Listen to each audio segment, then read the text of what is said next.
frankly, allow me to say this even, the average person, if he or she were to read Islamic history, they would be shocked at how open most of Islamic society was. Explain that, yeah. The prevalence of alcohol everywhere. Right. The prevalence of singing girls. And singing girls means there's an implication, right? The prevalence of alternative lifestyles. Again, that's something shocking to the average person. Everybody knows. People knew it was there, but it wasn't like in the streets. Right. It's there. Everybody knows what it is, but it's there. No. So now, like, he kind of self-reports, like he kind of indicates what this is all about. Because drinking alcohol and the singing girls as prostitutes or whatever, alternative lifestyles, what does that have to do with theology? What does that have to do with openness and pluralism? I thought we were talking about theology. I thought we were talking about the sifat of Allah and these kinds of secondary and tertiary academic aqidah debates. I thought that's what you were referring to. But then the examples that he's bringing is of drinking alcohol and an open society that it's like an open secret that all kinds of degeneracy is happening. So notice that subtle shift, that bait and switch that he does there. That's significant, as we'll see, because his whole point about this kind of tolerance, yeah, he's focused on theology, but he's using this idea of the intolerance of the past. We need to transcend that in our present for our modern conditions. What he wants to do is apply that to fiqh. What he wants to do is apply that to his reformism, that you need to tolerate when I come out with a new fiqh opinion about marriage or about student loans and riba. You need to tolerate that because we have to be tolerant. We can't be intolerant like this precedent, like this past.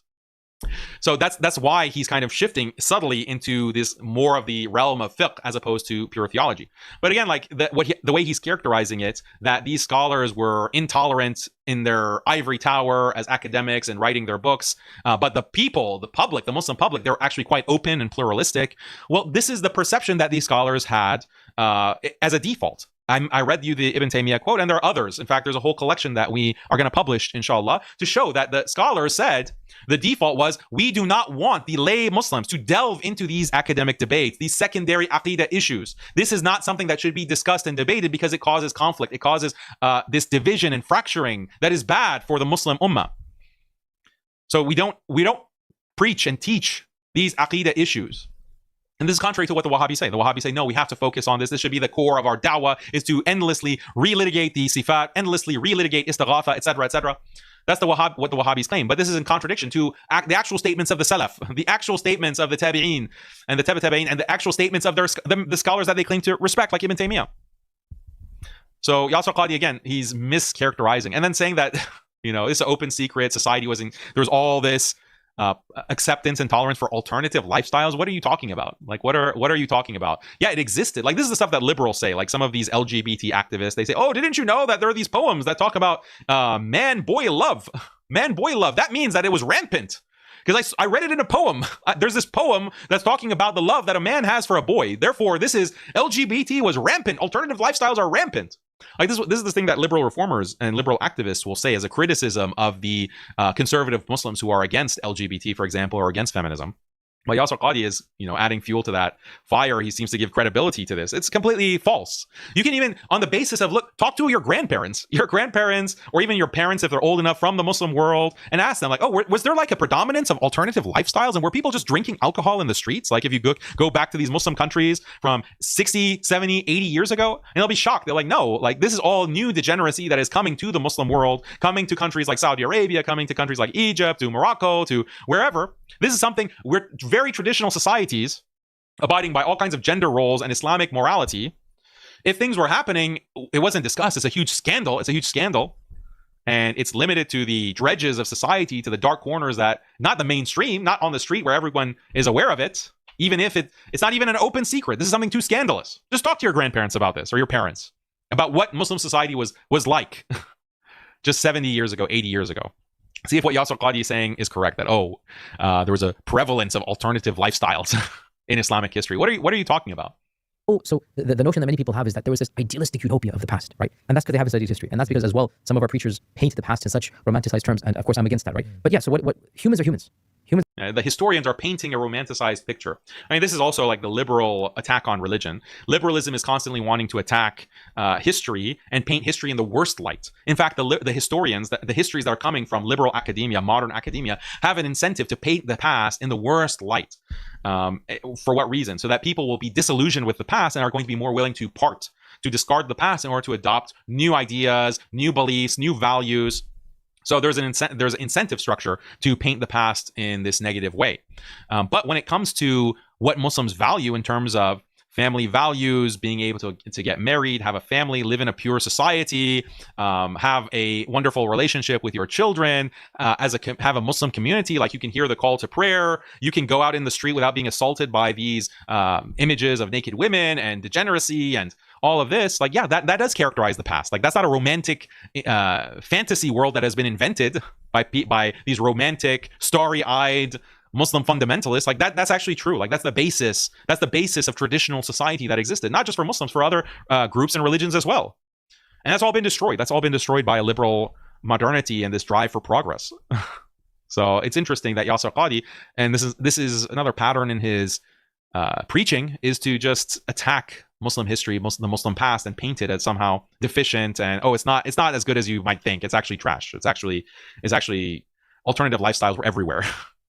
Humans are humans. In every society, you're going to have these types of evils. The point of Islamic society is we minimize its existence in the public sphere. Right. That's really the whole goal. And of course, you preach against its existence in the private, but we do not monitor the private spheres. So on the subject of Ibn Taymiyyah, I mean, apart from... It's false, by the way. Muslims do monitor the private sphere. Muslims do the state authority might not monitor the private sphere, but guess what? The other authorities that exist according to the Sharia, your father, your brothers, your grandfather, your paternal male family members, your imam. Like, if they find out what you're doing at home in the private sphere, they're gonna have some harsh words for you, to say the least. And maybe they take matters into their own hands. And that's the thing that a modernist like Yasir Qadhi doesn't understand, or he doesn't appreciate, which is strange considering he considers himself a historian. But the structure of power in traditional societies are not so much top down, where you just have a police state that is monitoring and surveilling what everyone does. And if you violate the law or the Sharia, then the surveillance state is going to discover that and punish you by sending the police, the stormtroopers, to come and bust down your door. What are you doing in the privacy of your bedroom? Okay, that's haram. We're going to take you to prison. We're gonna lash you. We're gonna stone you. So we bust down the door. And so Yasir Qadhi is saying that didn't happen. That's not in Islam. You can't do that. The Khalifa, he can't monitor what you do in the private space. So there's a kind of like laissez-faire attitude when it comes to the privacy of your own home. And when it came to the private sphere, then that's where the alternative lifestyles existed. That's where we had all of this drinking and whoring and whatever. And that's the ugly truth. We can't romanticize it. We can't romanticize it. Like, this is not actually correct. When you have a traditional society, guess who's in your house? Who else is in the private sphere? It's going to be your wife. If you're not married, like, especially as a woman, you're going to be living with your parents. And then when you're married, you're going to go to the house of your husband. People are going to see like who's coming in and out of your house. Your relatives are going to see. Your neighbors are going to see. It's not like today. Today, everyone minds their own business. All the neighbors that you have, you might not even know your neighbor's name. You might have zero interaction with your neighbors. You have your family, forget about your distant family, even your closest family members, like your brothers and sisters, are living in a different city. Like, you have no contact with them. That's not how it was for the majority of Islamic history. Like, you're living in these massive, like, extended family networks with your cousins, your relatives, your aunts and uncles, and they're all in the same neighborhood. Like, they all see like who's coming in and out of your house. If they're not actually in your house, they're not actually in your house, literally. Like, I have family members that they have so many children, like 10 children or more. And they all live in the same like house, and there's not that many rooms. Like, it's like 2 or 3 people to a room. And so what privacy are you talking about?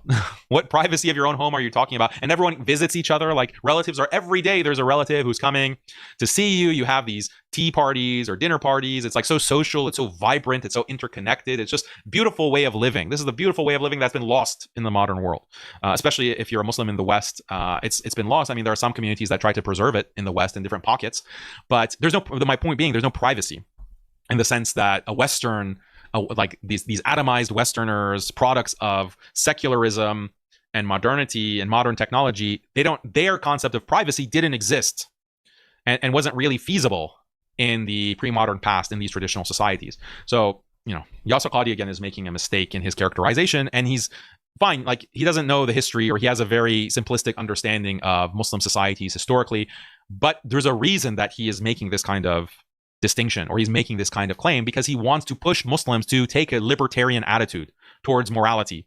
He wants Muslims to take a kind of libertarian, like, live and let live attitude. Like, of course we can't have an Islamic state, like a nation that implements the Islamic, the Sharia. Of course we can't have that. That's his ultimate goal, or that's the agenda here. So it's not like just a innocent mistake that he's making.